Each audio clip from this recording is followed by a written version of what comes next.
Celui-ci dit que cette année, ils vont participer aux élections municipales et législatives. God have mercy upon us. Celui-ci qui avait dit à celui-ci en 2018, en 2020, qu'il n'a pas le droit de parler du code électoral et que boycotter les élections, c'est un acte d'antipatriotisme. Donc celui-ci donc qui dit ça maintenant dit que lui, il va boycotter les élections.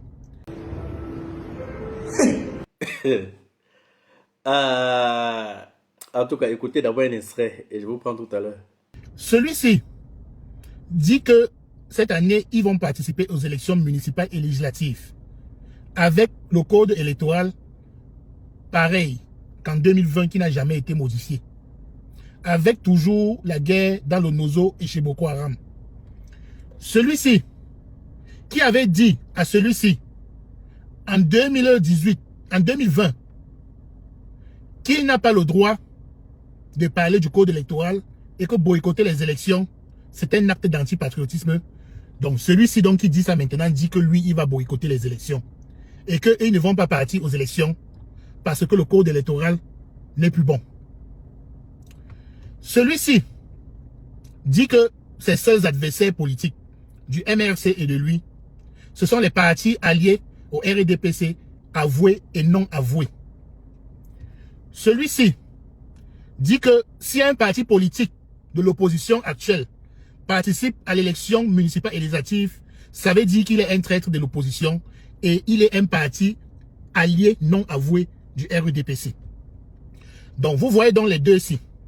Celui-ci, pendant l'élection du 11 octobre 2025, a demandé à ses cadres et à ses militants de base de soutenir celui-ci, même s'il ne l'a pas fait de manière ouverte.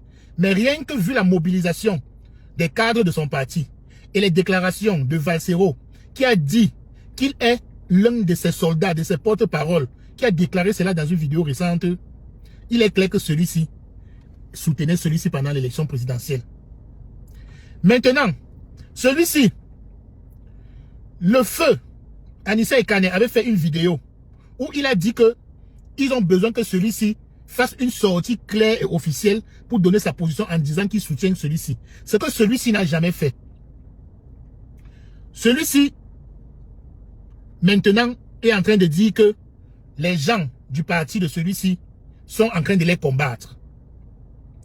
Maintenant, vous pensez vrai que celui-ci a oublié tout ce que celui-ci disait sur lui en 2018 et 2020? Moi, je ne pense pas. Parce que celui-ci, dans son parti, il est clair que c'est lui ou personne. Tant que ce n'est pas lui qui devient président, personne n'est assez crédible pour devenir président. D'après les réactions et les comportements même des militants du parti de celui-ci. Vous voyez donc, chers amis, que ce que je vous ai toujours dit avant, pendant et après l'élection est en train de se réaliser. Je suis un sachant. Vous savez ce que c'est qu'un sachant? Un sachant, c'est quelqu'un qui a la connaissance. C'est quelqu'un qui anticipe. C'est quelqu'un qui a de l'analyse pertinente. C'est quelqu'un qui comprend. Je vous avais dit qu'il y a de l'huile dans l'eau entre celui-ci et celui-ci. Vous n'avez pas cru. Il y a de cela 24 heures. Une grande ancienne soutienne de celui-ci, membre de la BAS, les voyous qui attaquent, qui basculent, qui cassent les ambassades là, a déposé sa démission en disant qu'elle démissionne de la BAS. Parce qu'elle juge que celui-ci, pour qui elle meurt maintenant, est attaqué par les partisans de celui-ci. Il y a donc déjà une guerre qui se passe entre eux. Finalement, on doit donner raison, une fois pour toutes, sans plus aucun débat, au président Paul Biya. Parce que dans une sortie, il y a de cela très longtemps, le président Paul Biya avait dit, les opposants là qui n'arrivent même pas déjà à s'entendre entre eux, comment ils comptent me vaincre? Et voilà ça qui est en train de se réaliser. C'est un visionnaire. On vous l'a toujours dit. Eux, les deux ici, sont en train de dire comme argument principal que le président Paul Biya est trop vieux. Qu'il est trop vieux. Mais on a bien vu celui-ci même déjà incapable même de marcher pendant l'élection. Et pourtant, il a plus de 10 ans ou c'est 15 ans de moins que le président Paul Biya. Vous voyez l'âge des deux ici. Vous pensez que quelle est la grosse différence entre l'âge du président Paul Biya? Mais c'est eux qui veulent être président à la place du président Paul Biya en disant que le président Paul Biya est trop vieux. Maintenant que le président Paul Biya a gagné les élections, la prochaine élection présidentielle, ça sera en 2032. Celui-ci aura quel âge? Je vous laisse donner son âge en commentaire en 2032. Celui-ci aura quel âge en 2032? Je vous laisse donner son âge. Et en 2032, vous verrez que dans leurs partis respectifs, ils ne vont toujours pas choisir de remplaçants par rapport à eux. Personne dans leur parti politique respectif ne sera assez intelligent, assez sage, assez charismatique pour prendre la tête. Ça sera toujours eux là qui voudront être candidats. Ils auront quel âge? S'il vous plaît, donnez les réponses en commentaire. Donnez les réponses en commentaire. Pour conclure cette vidéo, mon commentaire final c'est ceci. On vous l'a toujours dit. Dans l'esprit de ceux-ci, il n'est pas question de changement. Le changement, ce n'est qu'un habillage. Mais il est question de remplacement. Parce que eux, ils jugent que ils doivent aussi prendre la place du roi. C'est comme ça. Donc, soyez sages, les amis. Je vous ai dit, vivez, organisez vos vies de telle sorte que, peu importe qui monte au pouvoir, que ça ne vous dise absolument rien. Créez la richesse. Créez. Arrêtez de voir les difficultés, mais regardez plutôt les opportunités. Derrière chaque opportunité, derrière chaque difficulté, pardon, se cachent toujours deux opportunités. Voilà mon conseil final. Méditez dessus pendant ce week-end. En bon entendeur, salut. En bon entendeur, salut. Merci mon frère pour le conseil. Si les autres n'ont pas compris et si les autres ne veulent pas comprendre, moi particulièrement, j'ai compris. Peu importe qui monte au pouvoir, créer des richesses. Je vous ai dit plusieurs fois ici, les amis, moi, je ne peux plus être aveugle. Jamais. Ne mourrez plus pour être politicien. Parce que chaque politicien que vous voyez là, bagarre pour son intérêt personnel.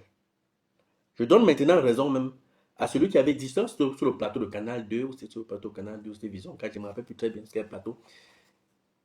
Il avait dit, un panéliste avait dit sur le plateau, lors d'un débat, que tous les politiciens sont les menteurs. Tous les politiciens, il avait bien précisé ça. Vous vous rappelez la vidéo là, non? Et on commençait avec sur le plateau, non, ne dis pas ça, machin. En réalité, c'est ça. Tous les politiciens là. Moi, quand je vais parler comme ça, je vais encore entendre les gens dire, oui, Franco, on comprend que tu as pris ta part d'enveloppe. Oui, on comprend que tu as fait les coupettes parce que tu... Je vous ai dit que j'ai faim, les gars. Je suis un battant, hein. Je suis un bosseur, hein. Je vous ai dit depuis les premiers jours que je suis sur la toile que il n'est pas au genre de cerveau qu'on corrompt. On ne me corrompt pas. On ne peut pas me corrompre. Moi, je vous ai dit. C'est vrai qu'en politique, on ne parle pas de la corruption. Parce que hier, quand je donnais mes voix à un ou aux opposants, c'était normal. Aujourd'hui, quand je dis que bon, moi, l'image que vous voyez tout ce qui se passe dans l'opposition depuis où la base se divise, qui se déchire, où les opposants qui ne parviennent pas à s'entendre, où tel n'a pas soutenu l'autre, où l'autre a fait ci, à tel machin. Vous voulez qu'on vous regarde comment? Que moi si, je continue à croire aux gens qui disent que nous on va faire comme ça. Nous on ne peut pas faire ça parce que c'est comme ça, c'est comme ça. Et le lendemain, on voit autre chose. Je continue à croire. Non, Tara. De la même manière que j'étais libre hier de donner mes voix à un opposant, je suis libre de donner mes voix à un parti au pouvoir. Ce n'est pas ce que j'ai dit, que je vais donner mes voix à un parti au pouvoir. Mais je dis que je suis toujours libre de le faire. Parce que hier, là, je n'ai même jamais, comme je dis toujours, discuté avec même un membre de parti au pouvoir ou bien de l'opposition, que ce soit le leader. Jamais. Je faisais mes choix personnels. C'était mes convictions. C'est-à-dire que je remplissais mon devoir de citoyen. Comme je peux toujours décider de remplir mon devoir de citoyen en donnant mes voix à un parti d'opposition. Je suis même embrouillé. C'est-à-dire que je suis dépassé, les gars. Je vous l'ai dit, parti au pouvoir. Donc, tout ce que vous racontez là, vous-même, tout ce que nous on voit là, les amis, vous pensez que c'est quelle image ça? C'est quelle image? Moi, je m'interroge toujours. Tous ces enfants, ils se sont sacrifiés pour les vendre. C'est des choses que vous dites aujourd'hui, demain, les politiciens, la politique. Non, vous êtes fort. Tu entends quelque chose aujourd'hui, demain c'est autre chose. C'est que le politicien dit qu'aujourd'hui c'est noir, demain il dit que non, ce qu'il disait que c'est noir là. C'était plutôt rouge, je me suis trompé. Moi, Franck, continue à croire. Non, ça sera plus avec moi, mon frère. Il y a rien, ça vous observe. Chacun se lève, il dit que oh, je fais ci, on dénonce ici, on fait ça. Dès qu'il trouve sa position, d'autres finissent de manger, ils viennent nous dire que non, nous on veut changer les choses. Ils ont passé des années à manger. Nous on a aussi cru qu'ils pouvaient manger. Pourtant, après, silence total. Silence absolu. Les gars continuent encore à croire. Il n'y a que Dieu qui va nous délivrer. C'est tout ce que je peux vous dire, les amis. Pour l'instant, non. Moi, je reste seulement, j'observe. À bientôt. Soutenez d'abord, comment il s'appelle John Fungi, non? Quand tu as soutenu d'abord John Fungi, non? Mais il a laissé John Fungi pour venir soutenir encore Paul Biya derrière. Quand c'est parce qu'il a ramené, il aurait pu dire non. Mon travail était de ramener le Cameroun, j'ai fait mon travail patriotiquement. Le reste, franchement, ça ne m'intéresse pas. Il y a des gens à qui on a proposé la poste de ministre, ils ont dit non. Ça ne m'intéresse pas. Mais il a soutenu Biya. Sandy de Boston, c'est une valeur sûre de cette lutte. C'est mon ennemi, hein? Peut-être sur les réseaux. Parce que si je prends mon téléphone, j'appelle Sandy, elle va décrocher. Même si c'est à 2h le matin. Et je vous ai toujours dit ça. Elle va décrocher. Mais je ne laisserai jamais qu'on vienne traiter le combat de Sandy de Clerc. Comme je n'ai jamais accepté qu'on traite le combat de Karine Richaud de Clerc parce qu'elle a dit que le MS c'est un foutoir. Ce sont des poules mouillées. Tous ceux qui bavardent dans le MS, ce sont des photosards. Des militants de photos, des poules mouillées. Des vrais poltrons. Des vrais poltrons. Une vraie boîte à crabe, mon président Kouaman. Une vraie boîte à crabe. Des vampires, des suceurs de sang. Et ne m'énervez pas, hein. Allez dire à Zongan que je suis prêt à le challenger. C'est un autre. Vous parlez de Clerc, c'est-à-dire de Bossana Diakreiki. Zongan, c'est le pire Clerc de la terre. Vous savez le message que Zongan m'a envoyé pour Fogué. Je ne vais pas vous le dossier de Zongan, mais c'est un malhonnête. Vous avez soutenu quelqu'un qui a cassé le combat du Cameroun. Quelqu'un qui vient vous dire que c'est à cause de lui que John Fungi n'a pas été président de la République. Mais vous êtes malade. C'est-à-dire de que vous venez jeter la verdure populaire. On a laissé passer un certain nombre de choses, hein. Mais ça, de la même manière que je vous ai dit que vous n'allez jamais me séparer de Karine Richaud. Vous ne pouvez pas. Moi, m'amener dans le aide-moi à détester avec Sandy de Boston. Ou avec n'importe quel combattant qui a risqué quelque chose. Dans ce combat. Je peux insulter Sandy de Boston dans les petits qu'on a, hein, mais ça s'arrête là. Et jamais je l'ai fait. Jamais je l'ai fait. Et j'avais dit à Sandy, quand ils vont finir avec moi, ils vont te bouffer. Je reviens. Je reviens. Mais je vous dis que votre MS est là. C'est de la bouillabaisse. Rien de structuré. Rien de structuré. Kamto n'est pas capable de prendre des décisions dans son propre parti. Je doute fort qu'il le fera pour le Cameroun. Je doute fort. Je dis bien, je doute fort. Vous êtes tous des militants de photos. Si on vous demandait de sortir là pour la victoire de cette vous ne serez pas sorti. Mais vous apprenez que Kamto est là, vous sortez. Vous sortez des milliers. C'est ça qui va faire partie Paul Biya. Mais Paul Biya, quand il vous regarde, il rit. Il rit. Quand Paul Biya regardait les militants de Sonko, quand Macky a regardé les militants de Sonko, il pissait dans son froc. Il pissait dans son froc. Vous êtes capable d'aller arrêter, d'aller prendre une station totale, vous mettez le feu. Vous êtes capable d'aller prendre, comment je vais dire, un bâtiment gouvernemental, vous mettez le feu. Et cette Roma, quand même, il a donné cet espoir aux Camerounais là, qui ont fait des choses qu'on n'a jamais vues depuis 92. Wilfried de Kanga qui parlait dans les oreilles de Kamto. À quel moment Kamto lui a dit Wilfried, arrête ça? À quel moment? Si Wilfried le fait, c'est que Kamto est d'accord. Point barre. Si Wilfried le fait, c'est que Kamto est d'accord. Et je n'ai jamais eu peur de parler à Kamto, contrairement à vous. Moi, j'ai mes couilles, je les porte. Je n'ai jamais eu peur. Go, Calibri soutient les écans. Je soutiens les écans bien, ce ne sont pas les écans qui sont là. Les Bamilekens, tous sont là-bas. Ce ne sont pas les écans. Ce ne sont pas les écans. Si Wilfried insulte un matin, midi, soir, et il prend son téléphone, alors, oui, professeur, comment tu vas, ça va, c'est que Kamto est d'accord qu'on insulte Roma. Ok? À quel moment Kamto a soutenu Roma? Et vous allez venir insulter Cabral Libi. Cabral Libi, c'est un opposant. Kamto lui-même, c'est un opposant. C'est un opposant. Là, il fallait amener le peuple à chercher Paul Biya. Il était où? Moi, je vais aller aux élections. Parce que le RDPC, vous êtes déjà arrangé, va te donner 5 sièges. Et puis ça va changer quoi? C'est de ça que les Camerounais ont besoin. Les Camerounais ne veulent plus voir cette dictature. Ok? Allez-y aux élections. Et ne venez pas pleurer. En attendant, je vais faire mon challenge avec Zonga. C'est un malhonnête. Go, celui qui n'aime pas Kamto, c'est la kamtophobie et l'ang. Je vais monter sur vous. Je n'ai pas encore commencé. Je suis Calibro. C'est moi qui crée la brigade anti-Sardina. La base, c'est dans ma tête. Il n'y a personne. Que quelqu'un vienne nous dire là où nous avons fait une réunion pour parler de la base. Et le boycott, c'est Emmanuel Kemta et personne d'autre. Je dis le boycott, c'est Emmanuel Kemta, c'est le code. Ok? La base, quand vous dites aujourd'hui que la base, c'est Calibri qui l'a créée. C'est mon inspiration, c'est ma réflexion. Depuis des années, depuis que j'étais dans mon bateau, depuis que j'étais dans mon désert, que j'ai planifié mon combat avec Biya. C'était là-dedans. Et le MRC l'a détruit. Le MRC a détruit l'arme qui faisait peur à Biya. Parce qu'il faut qu'on dise que le MRC est zéro. Des photosaures. On vient arrêter Kamto à l'hôtel, on le chasse. Les militants sont là en train de boire avec les policiers. On arrête Kamto et vous dit que je suis séquestré. Et je suis séquestré SOS.